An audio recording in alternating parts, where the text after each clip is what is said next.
அனைவருக்கும் வணக்கம். இப்போது 3ஆம் உலகப் போர் ஆரம்பமாகுமா என்ற பயத்தில் உலக நாடுகளை கொண்டு வந்திருக்கும் இந்த போர் நடப்பது அமெரிக்கா, இஸ்ரேல் மற்றும் ஈரானுக்கும் இடையில்தான். ஆனால் அடி வாங்குவது என்னவோ துபாய், கத்தார் மற்றும் கல்ஃப் கண்ட்ரிஸ் தான். அமெரிக்காவின் நிலப்பரப்பின் மீது ஒரு துரும்பு கூட விழாமல் தங்கள் சுகபோகத்தில் எந்தவித குறையும் இல்லாமல் அமெரிக்கர்கள் வாழ்ந்து வருகிறார்கள். அமெரிக்க இராணுவ தளங்களுக்கு மற்ற நாட்டில் இடம் கொடுத்தால் இதுதான் நிலைமை. நாம் இந்த பதிவில் இந்த போரை பற்றி பேசப்போவதில்லை, மாறாக கல்ஃப் கண்ட்ரிஸ் அதாவது வளைகுடா நாடுகளை பற்றி தான் பார்க்க போகிறோம். வாருங்கள் பதிவிற்குள் போகலாம்.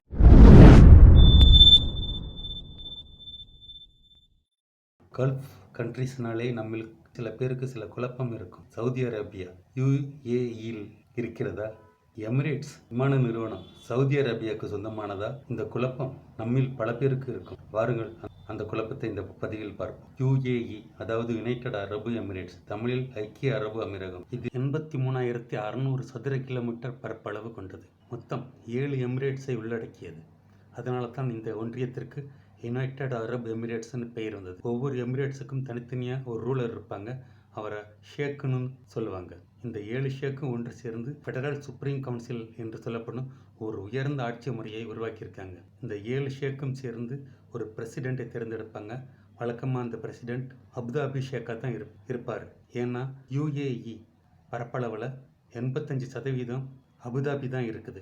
7 நாடுகள் உறுப்பு நாடுகளாக இருக்கின்றன. அது அபுதாபி, துபாய், ஷார்ஜா, அஜ்மான், உமல் குவைன், ராஸ் அல் கைமா மற்றும் புஜைரா. இதன் தலைநகர் அபுதாபி. இதில் அஜ்மான், உமல் குவைன், ராஸ் அல் கைமா, புஜைரா போன்ற நாடுகள் பெரிதும் அறிமுகம் இல்லாத நாடுகள்.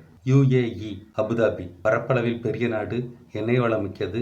புகழ்பெற்ற ஷேக் சையத் கிராண்ட் மசூதி இங்குதான் உள்ளது. துபாய் உலகின் மிக புகழ்பெற்ற சுற்றுலா தலங்களை கொண்ட நாடு. உலகின் உயரமான கட்டிடம் புர்ஜ் கலிஃபா இங்குதான் இருக்குதுன்னு நம்ம எல்லோருக்கும் தெரியும். ஃபார்முலா 1 கார் ரேசிங்க்கு புகழ்பெற்ற நகரம். கடலில் மனிதனால் கட்டப்பட்ட அதிசயமான செயற்கை தீவு பாம் ஜுமேரா துபாயில் தான் உள்ளது.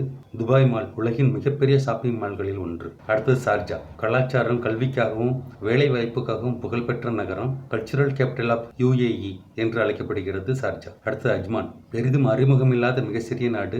அமைதியான கடற்கரை பகுதி, குடியிருப்பு பகுதியில் மலிவான விலைக்கு கிடைக்கின்றது. அடுத்து அல் குவான், மக்கள் தொகை குறைவான பகுதியை கொண்ட நாடு.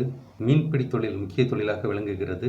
அமைதியான சூழல். அடுத்து ராஸ் அல் கைமா, மலைப்பகுதிகள் மிகுந்த இயற்கை அழகு மிகுந்த நாடு. UAE-இல் உயரமான மலையான ஜபல் ஜெயிஸ் இங்குதான் உள்ளது. சுற்றுலா வளர்ச்சிக்கு முக்கியத்துவம் கொடுக்கிற நாடு.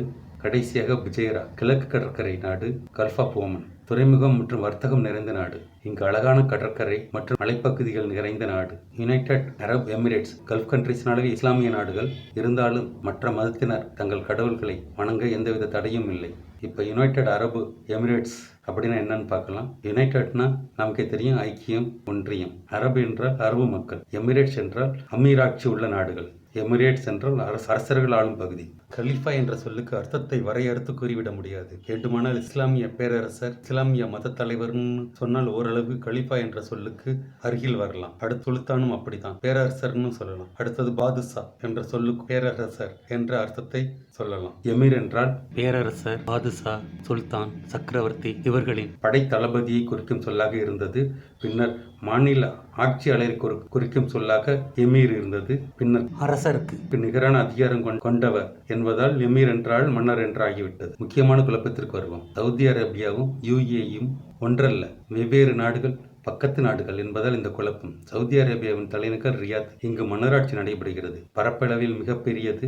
புகழ்பெற்ற மெக்கா, மதினா புனித நகரங்கள் சவுதி அரேபியாவில் தான் உள்ளன. இங்கு மத சட்டங்கள் கடுமையாக கடைபிடிக்கப்படும். இன்னொரு முக்கியமான குழப்பம், எமிரேட்ஸ் விமான நிறுவனம் சவுதி அரேபியாவுக்கு சொந்தமானது அல்ல, அது துபாய்க்கு சொந்தமானது. UAE-இன் தேசிய விமான நிறுவனம். உலகில் மிகப்பெரிய சர்வதேச விமான சேவைகளில் ஒன்று. சவுதி அரேபியாவின் தேசிய விமான நிறுவனம் சவுதி அரேபியன் ஏர்லைன்ஸ். ஒவ்வொரு நாடுகளை பற்றியும் விரிவாக இன்னொரு பதிவில் பார்ப்போம். நன்றி, வணக்கம்.